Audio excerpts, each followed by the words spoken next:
Yes guys, so welcome to another episode of Raise the Bar. So I thought I'd make this episode just to wrap up the debut. So it's been just over 4 weeks since I last stepped on stage, so it's about time since I made this wrap up video, to be fair. So I thought I'd summarise how I feel prep went and possibly touch on topics that may help people who are thinking to compete in the future.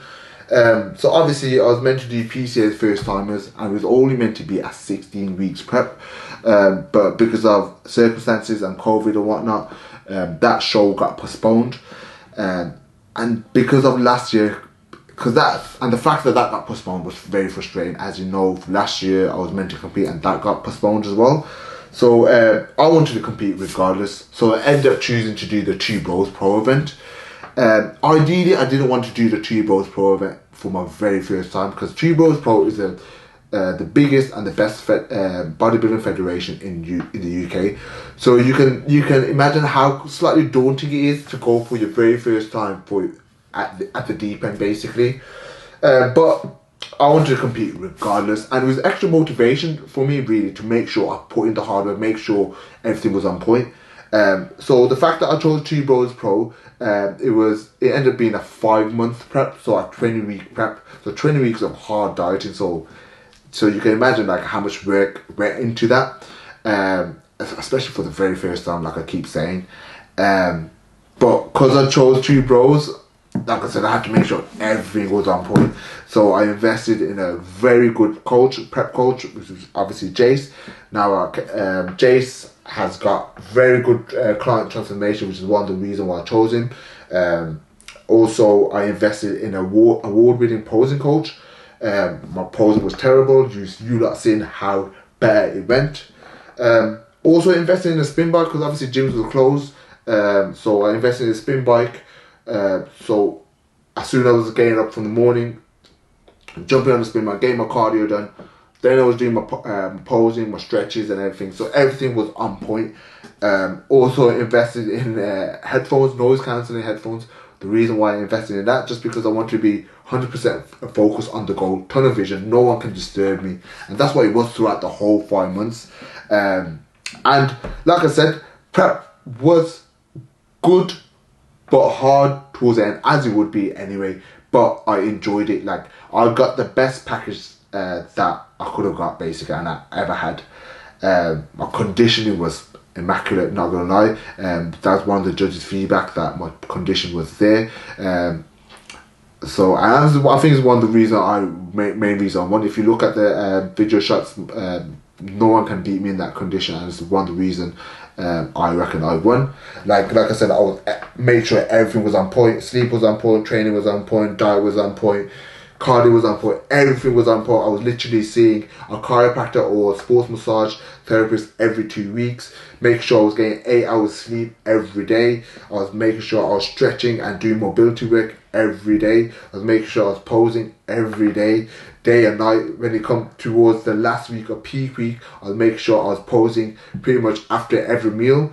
So literally practicing, and literally the hard work goes to show, do you know what I mean? And that's why I came away with these two babies. So literally, like I said in my video, if you put in the hard work, it will go to show, and that's what I did. And I had a good support group as well, my family and friends, and obviously that helped me as well. And they seen all the hard work that I did. And obviously, when you're on prep, there's certain stuff you can't do. You miss out on certain stuff. So it goes to show, like, the sacrifices that I made was worth it in the end, to be fair.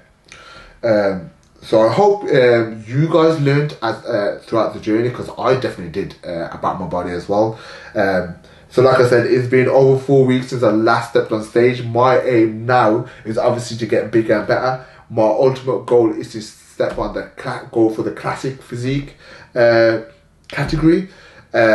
So obviously trying to get this operation get massive right now. So I already put on 10 kg of weight on. So yeah, I feel it's going fairly well. Still seeing nice lines. Still conditioning is there. Still vascular. So loving it. Loving the process at the moment.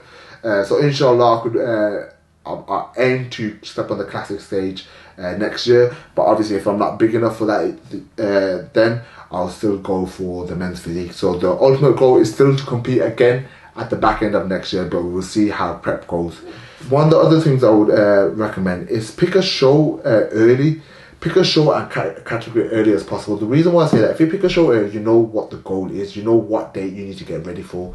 Also, pick a category that suits you, suits your body. So if your main goal is to be and compete in open bodybuilding, but you look skinny, there's no point competing with the big boys. Yes, it's nice to have that goal there, but for me, I compete to win.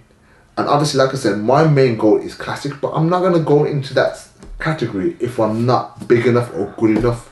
Do you know what I mean? I don't just go there just to compete. I literally go there where I can be competitive.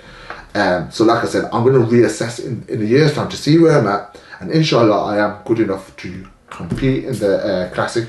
But if not, I'll go for men's physique again. There's no harm in competing in men's physique because there's some top nice men's physique athletes out there, so it's not a bad thing, but it's just me as a person that always like classic physique. So that's not looking down at anyone who does men's physique, by the way. Like I said, I'll compete in it anyway. Also, practice your posing from early as well. So like I said, when you pick a federation and pick a category, you can practice your posing from early. Don't leave it to the back end of prep. Start early as possible. Watch YouTube videos, which I did anyway. Watch a lot of YouTube videos, watch professional athletes and what they did. So as the saying goes, if you want to become someone, do what they do. So literally, I literally imitated the people I follow, professional athletes, and tried to do what they did in terms of the lifestyle, the way they went about things, the posing, etc., etc. So just practice. Don't go into prep in bad shape. So if you're gonna go into prep really overweight, you got a lot of work to do in prep, and you're gonna make prep harder for you because you're gonna have to do stupid amount of cardio just to get yourself back into a low body fat. So that's one thing. Try to get into prep in good shape so you don't need to do as much work. Give yourself enough time to prep as well. So I would say, especially if you're doing first timers as well, your very first time, try to give yourself at least 16 weeks to prep.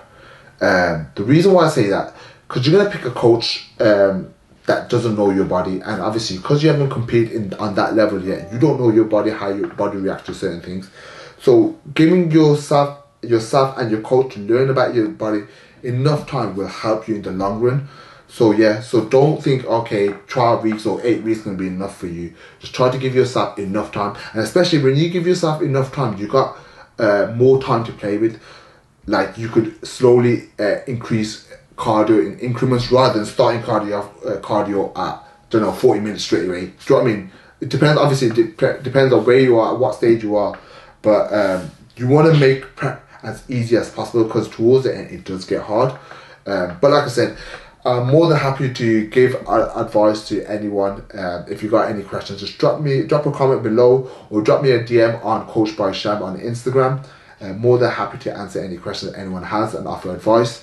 But I'm not gonna coach anyone who are thinking to compete. I'm not there yet. Like I said, get a coach with a proven track record and who's has good client transformation on the competing level. So do your research on that. But I've launched my very own website today at www.coachbysham.co.uk. I am taking online coaching clients as well as I do have very limited personal training slots available. So go on my website, inquire, look through the information, choose a package that suits you, and then let's get the ball rolling because I am taking lifestyle clients. But yeah, I really hope this video helps people who are thinking to compete. And like I said, if you have any questions, just drop a comment below or drop me a DM on Instagram, and I'll see you for the next episode.